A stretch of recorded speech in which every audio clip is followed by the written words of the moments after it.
अस्सलाम वालेकुम, this is me Tania Rana और आप देख रहे हैं रियल एस्टेट की बातें episode 4।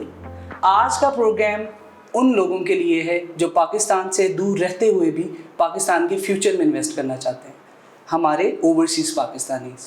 State bank of Pakistan की रिपोर्ट के मुताबिक 2024 में टोटल ओवरसीज़ रेमिटेंसेस में $30 बिलियन से ज़्यादा की रकम पाकिस्तान मुंतकिल हुई और इसका बड़ा चंक रियल एस्टेट में फ़्लो होता है।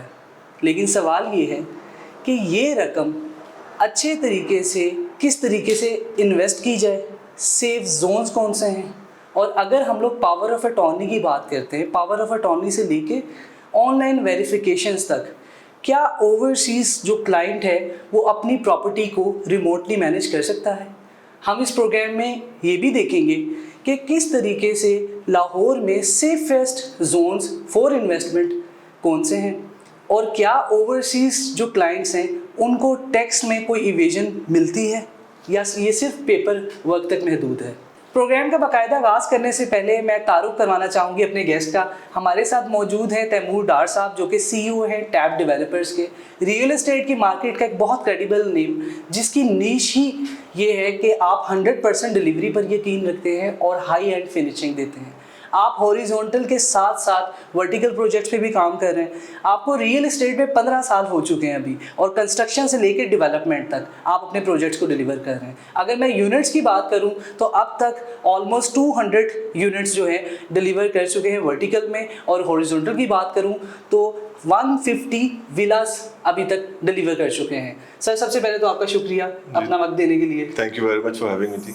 सर, सबसे पहला आपसे क्वेश्चन, ओवरसीज इन्वेस्टर पाकिस्तान में सेफली इन्वेस्ट कैसे कर सकते हैं? देखिए, ओवरसीज इन्वेस्टर जो है पाकिस्तान में अगर आप देख लें DHA और बहरिया टाउन, ये दो प्राइम एग्जांपल्स हैं जहाँ पे ओवरसीज इन्वेस्टर जो है वो मोस्टली इजीली जो है वो इन्वेस्ट करना चाहते हैं। उसकी वजह ये है कि वहाँ पे उनको सेंस ऑफ सिक्योरिटी मिलती है, एसेट की बेइंतहा एप्रिसिएशन वहाँ पे उनको मिलती है, और तीसरी चीज़ ये होती है कि अगर वो काफ़ी अरसे तक पाकिस्तान में नहीं भी आ रहे तो उनको पता है कि उनका एसेट सिक्योर है।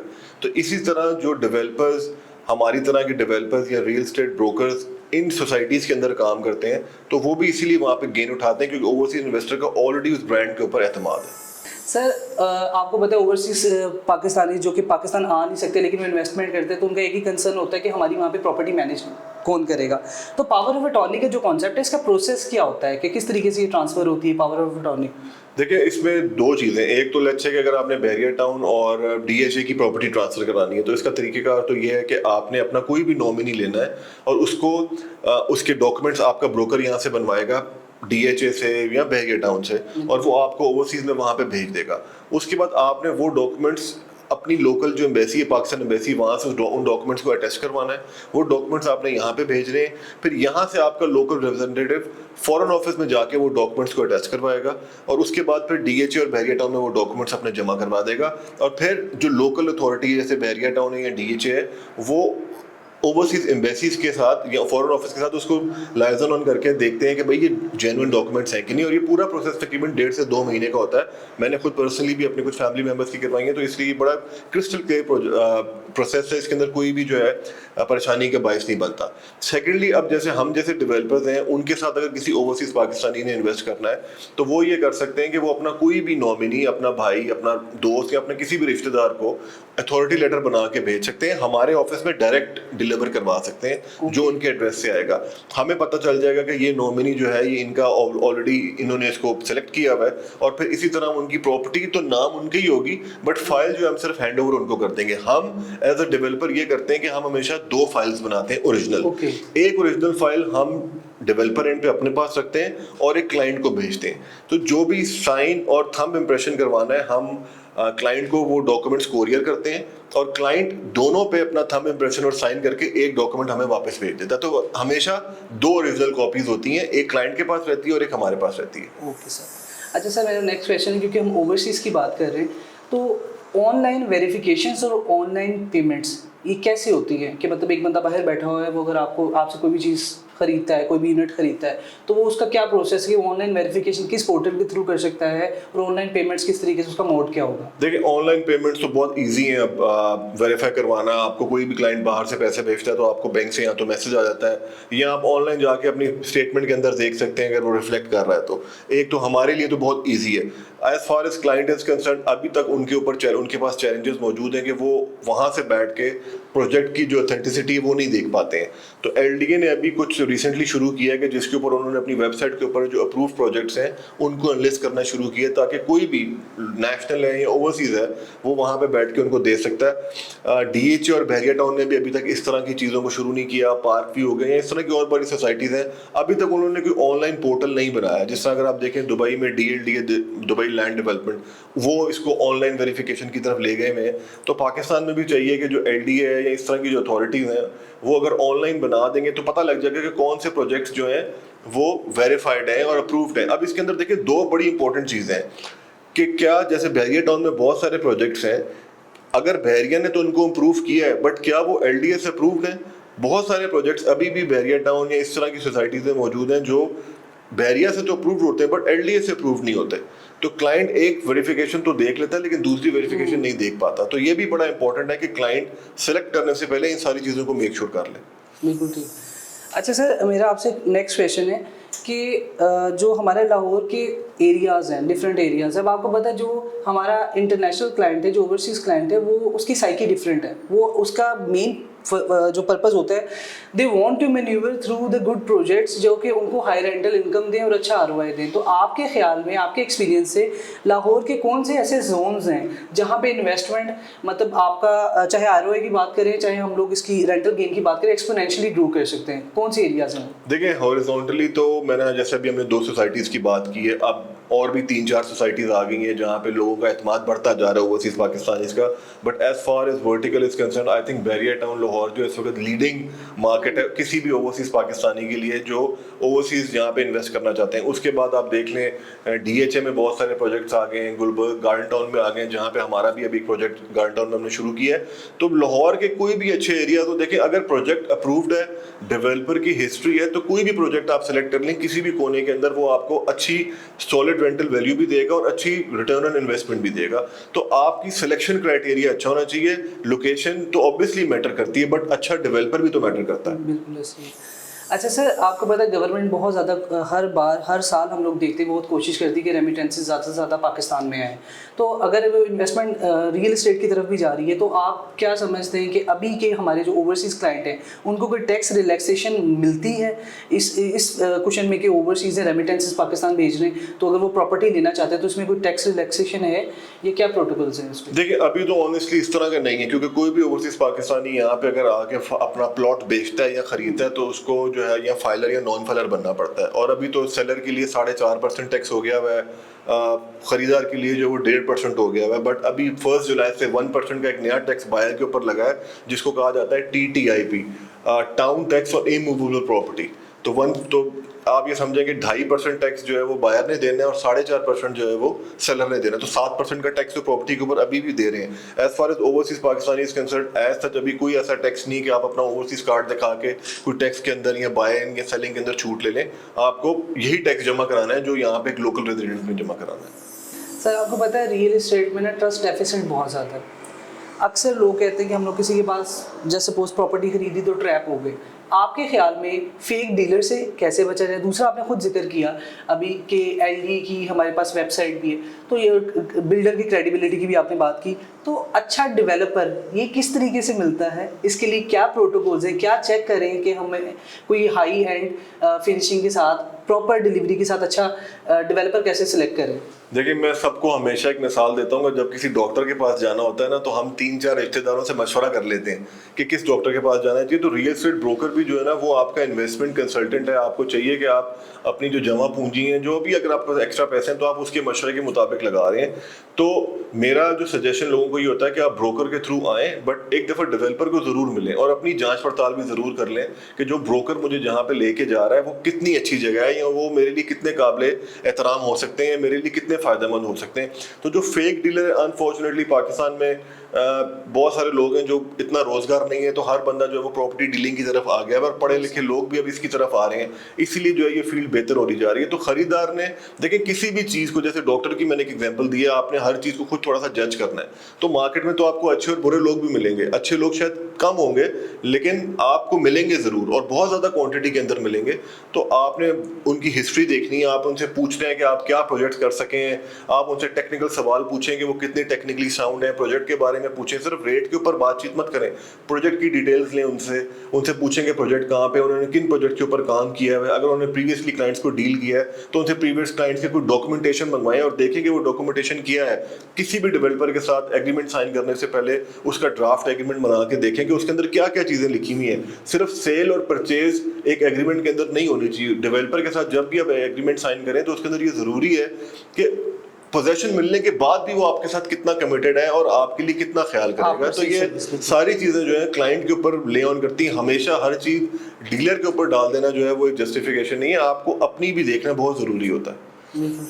सर मेरा आपसे नेक्स्ट क्वेश्चन है, पाकिस्तान में रियल इस्टेट की अगर हम बात करें तो बहुत हाई क्लेम है, छोटी चीज़ मतलब बेचने के लिए बड़े ख्वाब दिखाए जाते हैं।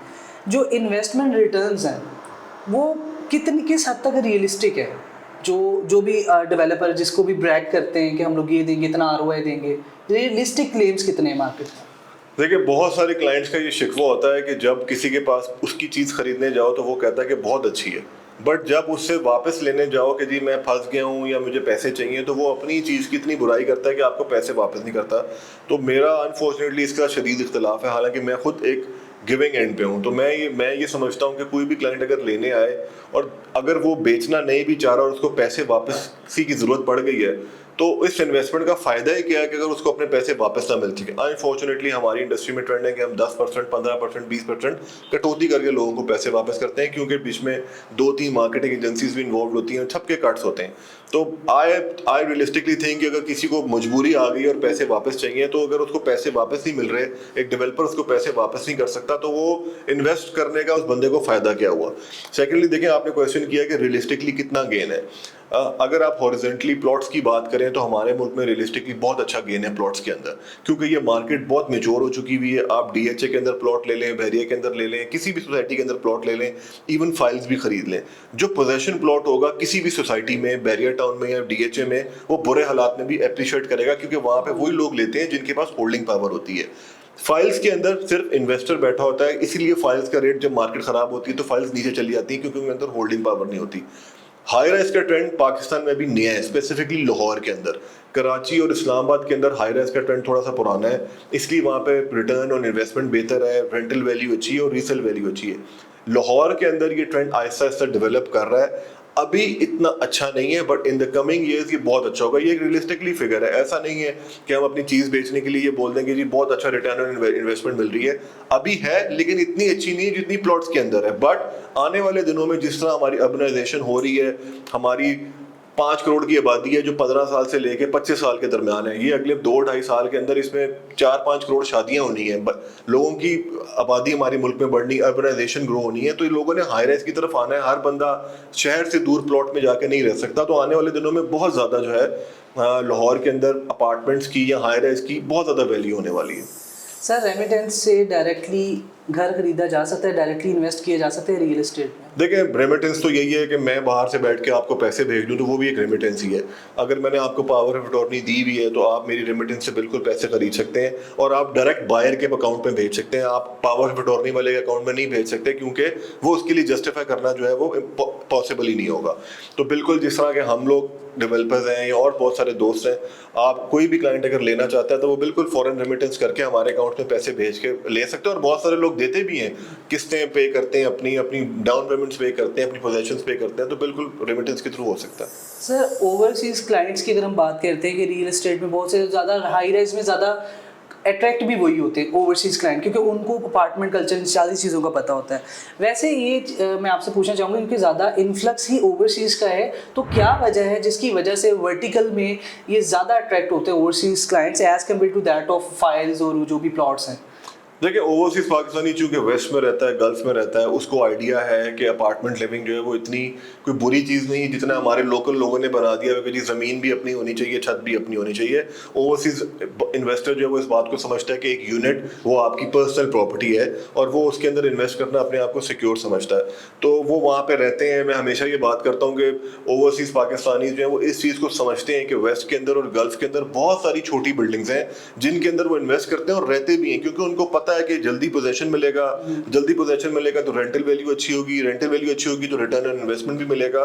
तो इसीलिए जो यहाँ पे भेड़-चाल लग गई है कि लोगों ने सिर्फ बड़ी बिल्डिंग्स के अंदर जाना है और एमेनिटीज को देखना है, तो आई थिंक कि छोटी बिल्डिंग्स भी उतनी यूजफुल हैं जितनी बड़ी बिल्डिंग्स हैं। और ओवरसीज इन्वेस्टर बहुत अच्छे तरीके से इस चीज़ को समझता है। लोकल लोग आहिस्ता से एजुकेट होंगे, अर्बनाइजेशन होगी, डेवलपर्स भी, हम जैसे लोग भी जब अच्छी चीज़ें बिल्डिंग्स लोगों को बना के देते रहेंगे तो क्लाइंट का एतमाद लोकल भी बढ़ता रहेगा और ओवरसीज भी बढ़ता रहेगा। अभी भी ओवरसीज और लोकल एतमाद करने के लिए तैयार है। अब ओनर्स जो है वो हम जैसे डेवलपर्स के ऊपर है कि वो लोगों का एतमाद कितना पूरा करते हैं। बिल्कुल ठीक। सर मेरा आपसे last but not the least question है कि ओवरसीज़ पाकिस्तान जो फाउंडेशन है OPF, वो उसकी स्कीम्स कहाँ अवेलेबल हैं पाकिस्तान? देखिए अभी तो सिर्फ on the books he available है। रियलिस्टिकली मैंने तो वैसे अभी तक नहीं देखी है, बहुत टाइम के साथ, बहुत टाइम हो गया मुझे, तो अभी तक कोई नज़र नहीं आई है। इधर उधर पढ़ने में तो आता है but as such practically realistically जो है वो इतना नहीं। आई थिंक ये ओवरसीज पाकिस्तानी फाउंडेशन तब बनाई गई थी जब सोशल मीडिया या डिजिटली इतना पाकिस्तान ग्रो नहीं किया हुआ था, तो ओवरसीज के पास एक इदारा था जहाँ पे वो जाके अपनी इन्वेस्टमेंट को मैनेज कर सकते थे। बट चूंकि अब हमारी कम्युनिकेशन ओवरसीज का इतनी स्ट्रॉन्ग हो चुकी है किसी भी एक लोकल आदमी की, तो आई थिंक अब उसके अंदर इतना लोगों को फायदा है भी नहीं। अब लोग डायरेक्टली आपस में इतना कम्युनिकेट कर पाते हैं, तो I think it is as good as overseas Pakistani foundation. In the end, sir, I am so thankful for such an insightful session with you. Thank you so much, sir. Thank you ji, thank you for having me. Overseas Pakistanis Pakistan की economy की backbone है। उनका trust maintain करना, उनका trust sustain करना real estate की जिम्मेदारी है। चाहे बात हो अच्छी इन्वेस्टमेंट के लिए ट्रांसपेरेंसी की, ऑनलाइन वेरिफिकेशन की, डिजिटल असिस्टेंस की या अच्छे डेवलपर की, अब ये नेसेसिटी बन चुकी है। और दूसरी बात, जब रेमिटेंसेस हार्ड अर्न हों तो फिर उस सूरत में जो आपकी इन्वेस्टमेंट है वो भी वेल रिसर्च होनी चाहिए। आई होप आज का प्रोग्राम आपको पसंद आया होगा। अगर रियल इस्टेट से रिलेटेड आपके जहन में कोई भी क्वेश्चन है तो अभी कमेंट कीजिए, हमारी कोशिश होगी कि अगला प्रोग्राम उसी पर हो। This is me Tania Rana signing off.